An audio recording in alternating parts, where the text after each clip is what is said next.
Right, so today, negotiation.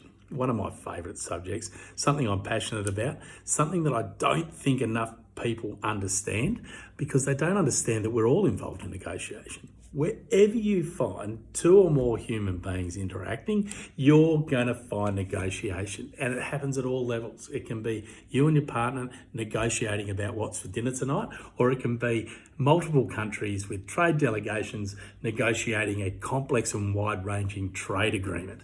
Now, there are some principles underpinning negotiations and how to achieve the best outcome out of a negotiation. One of my favourite books written by a guy called Robert Axelrod is The Evolution of Cooperation. It's a fascinating condensed version of a scientific study that he did into how human beings, when they interact, achieve the best possible outcomes. This book, was written in the 80s, and this is where the concept of the win-win outcome comes from. A lot of people bandy that around, but they don't understand what it actually means and how to actually get there. Now, I'm not going to be able to go into the kind of detail that's needed inside 10 minutes to help you approach any situation in terms of negotiation, but I'm hoping to give you some basic tools and some stuff to go away and do that will give you the best chance of achieving the best outcome from a negotiation. So, rule number one is you have to know yourself, right? Whether it's your business, whether it's your corporation, whether it's your team, but whether it's you individually that's involved in the negotiations, you need to understand what your baseline is, what needs you have to have met, or else you're out, right?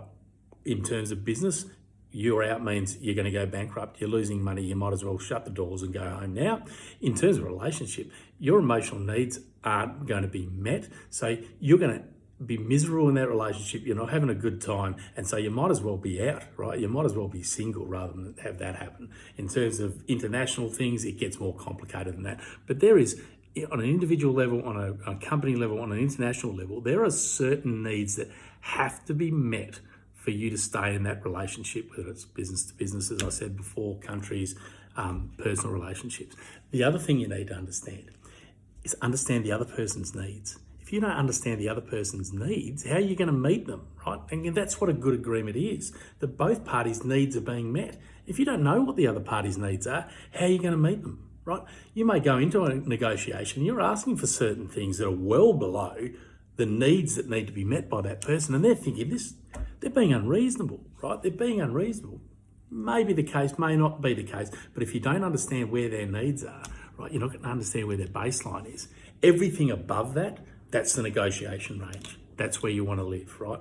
If you can get right up, high up to meet your wants and they meet their wants, that's fantastic, right? That's a good outcome, right? That's going to have a good relationship, right, between businesses on an individual level.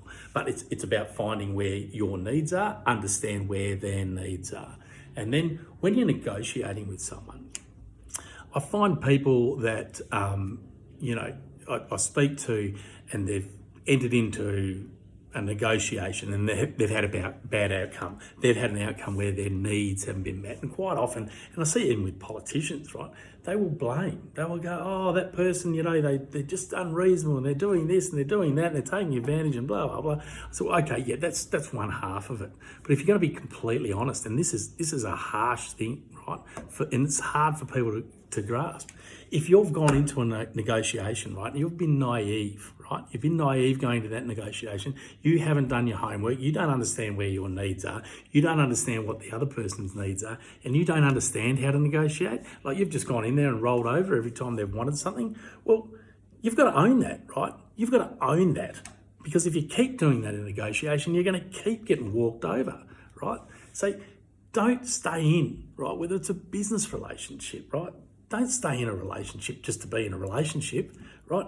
Negotiate it. And if you're not going to get your needs met, be prepared to walk, right? Like, be prepared to walk. I've been in negotiations with people and they've been completely unreasonable and I can't communicate with them. I'll just close the book. See you later, right? That can be a big decision. You start worrying about, oh my God, where am I going to get other business from? Am I going to meet another partner? If it's a personal relationship, negotiations are broken down, but you can't negotiate with terrorists. You've got to be prepared to walk, right? So if they're not going to come to the table, leave the table. Simple as that. Right. The other thing is it's about communication, right? And the first bit of communication in a negotiation, kind of around behaviours, right? So if you enter a negotiation, you're being reasonable, that's fine. That's a good starting point. Be reasonable about it. If the other party isn't being reasonable, well, there comes a time where you've got to be unreasonable too, right? You can push back. You're allowed to push back. So someone's being unreasonable, be unreasonable back. But if they shift to being more reasonable, right, then you can shift back to being reasonable too. You teach other people how to treat you. And that's in business, it's in a personal level, it's on an international level, right? So if someone's going to be unreasonable with you and you're just going to sit there and be reasonable about it, well, that's what you're telling people how you like to be treated. Sounds harsh, but you teach people how to treat you, right? So be unreasonable back. Be prepared to walk. Be prepared to push back, right? That's okay. That's negotiation. And that is how a good outcome's achieved for both parties, right? So if someone's being unreasonable, if they go back to a reasonable position, you go back to a reasonable position. Reflect their behaviour, right? Start reasonable. You don't get that back. Reflect that behaviour. They go back to reasonable. You go back to reasonable. And this is where this evolution of cooperation comes from. They're your first sort of communications. The best negotiations I've been involved in don't always start like nice and we're slapping each other, we shaking hands. This is great. We're all fantastic. No, I've never had a negotiation like that. It's hard work, right? And I've had some really aggressive people with a really hard position, but I've understood what their needs are, right? And I know what my needs are. And they want something, but what they want isn't going to meet their needs. I have to sometimes, be unreasonable with them, but try to explain to them either through actions or direct communication. No, this isn't meeting your needs because you don't understand what your needs are. This is what you need, right?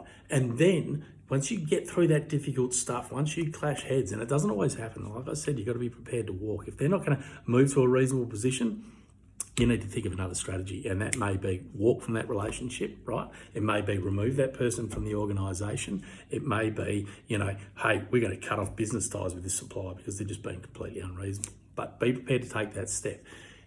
If not, if they move to a more reasonable position, the best negotiations I've been involved in, that turns into open communication. You go, hold on, look, the reason why I'm being unreasonable here is because I've got these needs. They have to be met, right?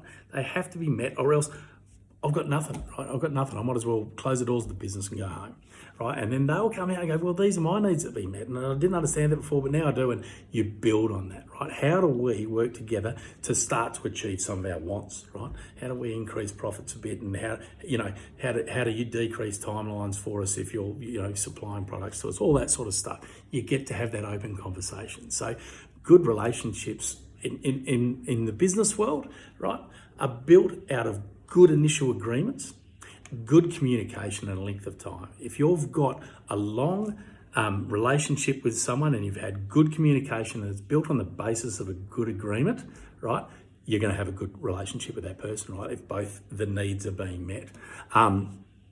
If for some reason that agreement changes and you take advantage of someone and they lose this time, next time you're going to make an agreement with them, they're going to want to screw you back. It's as simple as that, right? So have a think about, right? Have a think about what your needs are, what their needs are, and see if you can open up that good communication with them, right? Be prepared to be unreasonable and be prepared to walk. That's my advice. And that is, as I said, this is a vastly complex subject. These are just some basic tools that I hope help you out in your negotiations. Hopefully it gets you thinking about how you communicate with people, how people communicate with you. Teach people how to treat you, whether it's business, whether it's personal. Own your errors. If you've made a mistake in negotiation and it's been disastrous, own that, right? Don't blame it on someone else. It takes two to tango, right? You were responsible for some of that, right? And learn from that and be a better negotiator in the future. As always, any questions, email them to me, hit me up on Facebook, that'd be good. But it's a vastly complicated subject. As I said, I hope I've given you some tools. Read that book, get hold of the Evolution of Cooperation. learn about negotiation. It's important. It's part of our everyday lives, right? It's absolutely part of our everyday lives. Anyway, good luck, and I'll catch you again.